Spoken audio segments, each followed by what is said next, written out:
नमस्कार, राष्ट्रपोस्ट से मैं पवन केसवानी। लोकसभा चुनाव की काउंटिंग की तारीख जैसे जैसे नजदीक आती जा रही है, छत्तीसगढ़ में नए मंत्रिमंडल के गठन की चर्चा भी तेज होती जा रही है। पुराने दिग्गज विधायकों से कहीं ज्यादा नए वाले विधायक ज्यादा उत्साही हैं। उन्हें उम्मीद है कि विष्णुदेव साय सरकार में उन्हें भी मौका मिल सकता है। दरअसल भारतीय जनता पार्टी की जो बदली हुई रणनीति है, वह नए लोगों को अपेक्षाकृत ज्यादा मौका दिया जा रहा है। जिन हालातों में मध्य प्रदेश में डॉक्टर मोहन यादव को मुख्यमंत्री बनाया गया, उनसे भी कहीं ज्यादा चौंकाने वाली बात राजस्थान के भजन लाल को मुख्यमंत्री बनाने से हुई।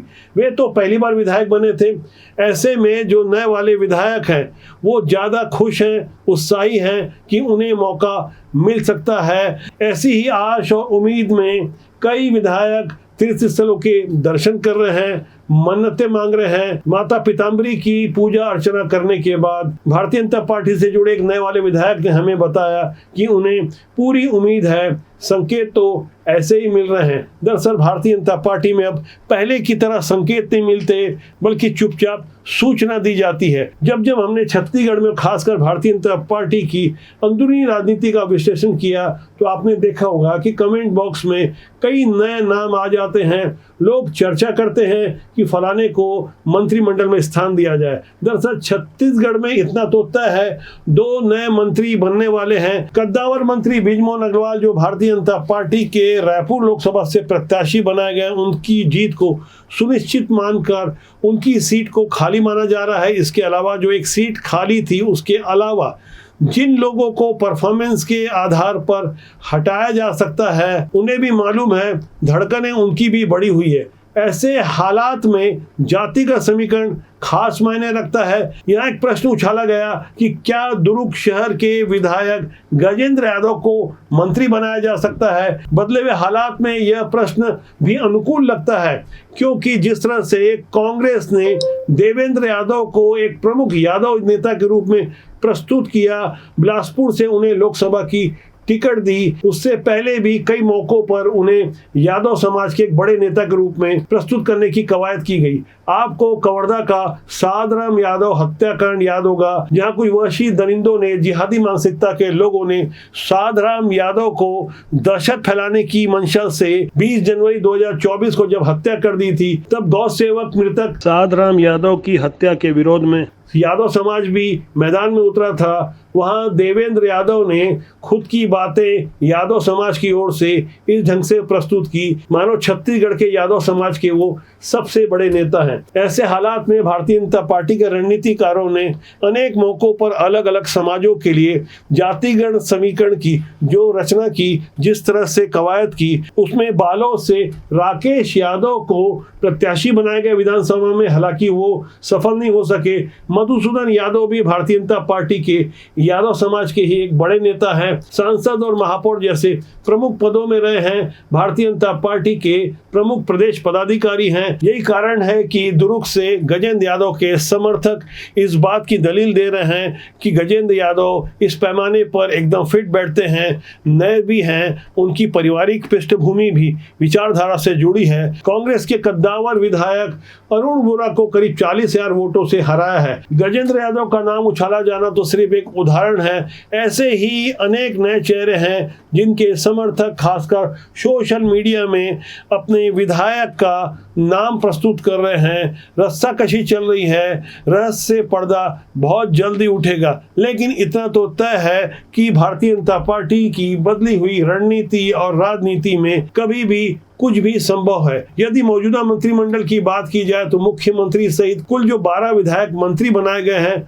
उनमें 4 को छोड़कर बाकी 8 नए चेहरे हैं। नए चेहरे का मतलब दूसरी और तीसरी पंक्ति को भविष्य के लिए तैयार करने की एक नई रणनीति। इसमें भारतीय जनता पार्टी को 2 तरफ से फायदा नजर आ रहा है। दरअसल पुराने दिग्गज जिस तरह की डिक्टेटरशिप करते रहे, उससे जमीनी कार्यकर्ता कहीं न कहीं हतोत्साहित रहे, जिसकी परिणति 2018 के चुनाव में देखने को मिल चुकी है। उस पुरानी गलती से सबक लेते हुए भारतीय जनता पार्टी की ओर से नए लोगों को मौका देने के साथ पुरानों को इशारों में ही एक कड़ा संदेश देने की कोशिश मानी जा रही है। ऐसे हालात में छत्तीसगढ़ के लिए एक बड़ा प्रश्न खड़ा हो रहा है कि विष्णुदेव साय सरकार में आखिर चल किसकी रही है। दरअसल ऐसे प्रश्न का भी एक बड़ा कारण है क्योंकि जो पुराना अनुभव रहा था डॉक्टर रमन सिंह सरकार के समय का, वह कुल मिलाकर 2 या 3 लोगों की खूब चलती थी। लेकिन जिस तरह से हालात बदले हैं यहाँ अनुमान लगाना मुश्किल है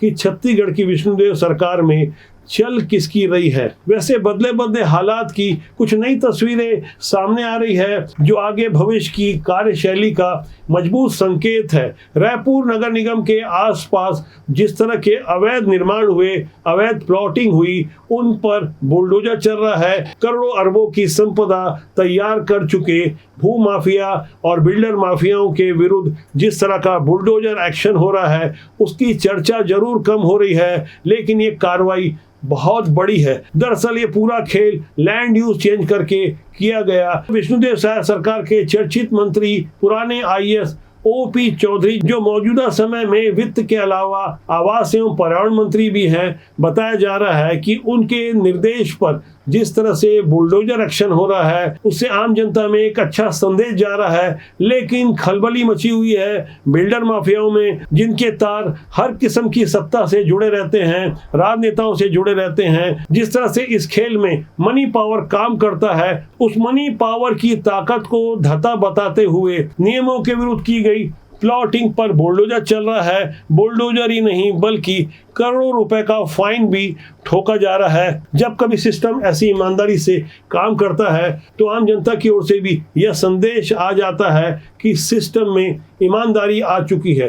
दरअसल बेईमान सिस्टम को लेकर आम जनता में काफी नकारात्मक प्रभाव जाता है। यही कारण है कि जब जब भी चुनाव होते हैं तो वोटिंग प्रतिशत में भारी गिरावट देखी जाती है। लाख जतन करने के बावजूद 80% भी मतदान नहीं हो पाता। दरअसल जनता जो चुप रहती है, वोट नहीं देकर अपने गुस्से का कई बार इजहार करती है। सिस्टम के कामों का हिसाब मांगने वाली जनता पहले से कहीं ज्यादा जागरूक हो चुकी है। चुनाव परिणाम लोकसभा चुनाव के जब भी आएंगे, उन परिणामों से एक गहरा संदेश जाएगा जनता किस विचारधारा के साथ खड़ी है। 4 जून को काउंटिंग से पहले धड़कनें तेज है। राजनीतिक पंडित अनुमान लगा रहे हैं, लेकिन कोई है जो पहले ही बता दे रहा है कि सरकार किसकी बनेगी, कितने वोट मिलेंगे, और वो है राजस्थान का फैलौदी सट्टा बाजार। इसकी व्यापक पैमाने पर विश्वसनीयता है, लेकिन इसके पीछे अंकों का गणित क्या है, किसे कितने वोट मिल रहे हैं,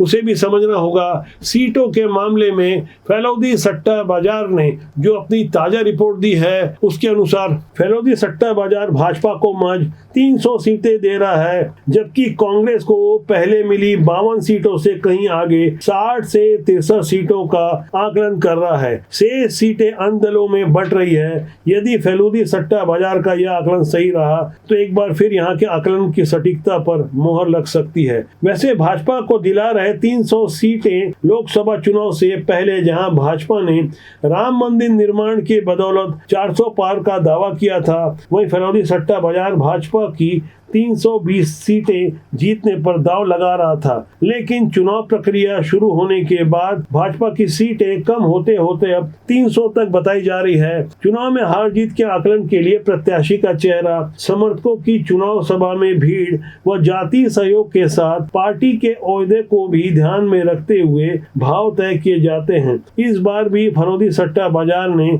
इन्हीं बातों को ध्यान में रखते हुए आकलन किया है। फैलौदी सट्टा बाजार की इस आकलन से भारतीय जनता पार्टी के कट्टर समर्थक थोड़े निराश होंगे, लेकिन सकारात्मक बात यह है कि फैलौदी सट्टा बाजार के अनुसार भारतीय जनता पार्टी की मोदी की नेतृत्व वाली तीसरी बार भी सरकार बनने जा रही है, इसमें कोई शक नहीं है। हालांकि अनुमान मोदी और उनकी सरकार के विरोधी भी लगा रहे हैं। उन्हें भी ये बात अच्छी तरह से पता है, भले ही भारतीय जनता पार्टी और उनके समर्थक दलों को 400 सीटें न मिले, लेकिन मोदी की तीसरी बार सरकार बनेगी, इसमें कोई शक नहीं है। यदि मैं एग्जिट पोल की बात करूं तो दावे तो बहुत सारे किए जाते रहे हैं। जैसे छत्तीसगढ़ की ही बात ले ली जाए कि 3 दिसंबर 2023 को मतगणना के परिणाम आने के 3 दिन पहले ही प्रतिबंध हटा, तो एग्जिट पोल ने जो परिणाम बताए उसके अनुसार बड़ी बड़ी 10 एजेंसियां ये दावा करती रही कि किसी भी सूरत में भारतीय जनता पार्टी की सरकार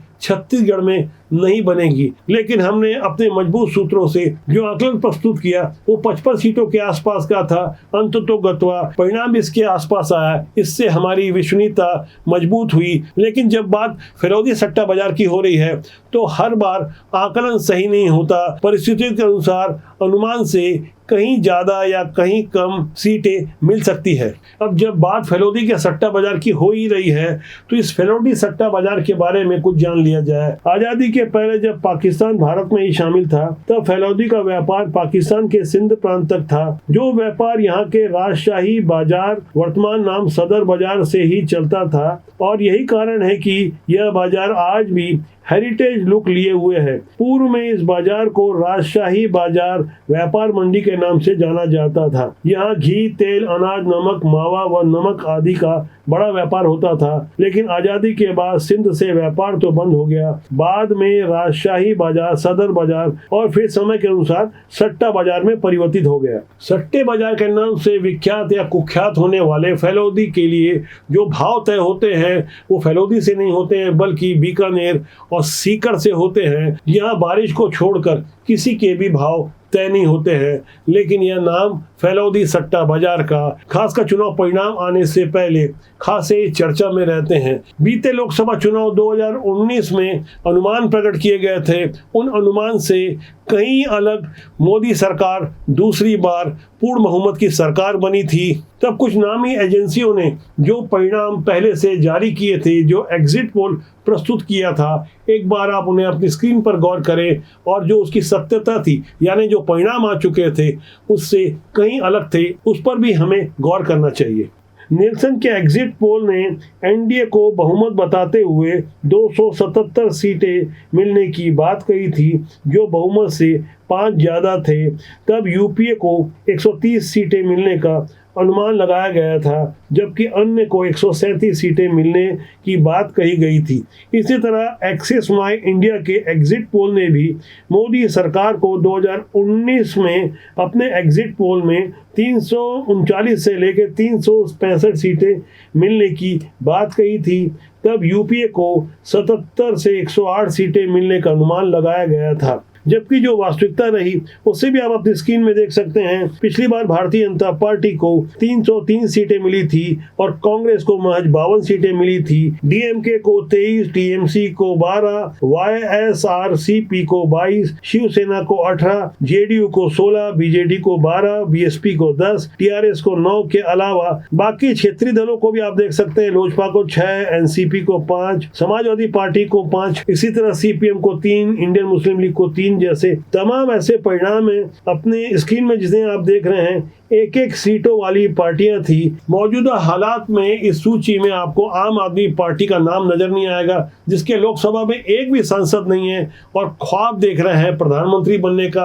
अरविंद केजरीवाल जो शराब घोटाले के आरोपी हैं, जेल से चुनाव प्रचार के लिए छूटे हैं। जिस तरह की उनकी राजनीतिक नौटंकी चल रही है, जिस तरह की बयानबाजी हो रही है, उनके अपने ही शीश महल वाले घर में अपनी ही पार्टी की सांसद, राज्यसभा सांसद स्वाति मालीवाल के साथ जो कुछ भी हुआ, जिस तरह के सेलेक्टेड वीडियो आम आदमी पार्टी की ओर से जारी किए जा रहे हैं, पूरा देश उन्हें समझ रहा है। बदले बदले हालात की ऐसी राजनीतिक खबरों से हम आपको इसलिए जागरूक करते हैं क्योंकि हमारा मानना है कि राजनीति में अच्छे लोगों को आना चाहिए, वरना बुरे लोगों का राजनीति में कब्जा रहेगा, जिससे सिस्टम के साथ देश और समाज का भी बुरा होगा। राजनीति बुरी नहीं होती, उसमें काम करने लोग अच्छे या बुरे होते। तो आज के अंक के लिए इतना ही। मेरा आपसे आग्रह है कि नीचे दिए गए नंबरों पर यदि आप सहयोग करना चाहें तो सहयोग जरूर करें। साथ ही मेरा यह भी आग्रह है कि आप चैनल को देखने, लाइक करने, शेयर करने, कमेंट करने के साथ साथ सब्सक्राइब करना ना भूलें, जिससे आपका और हमारा साथ ज्यादा लंबे समय तक मजबूती से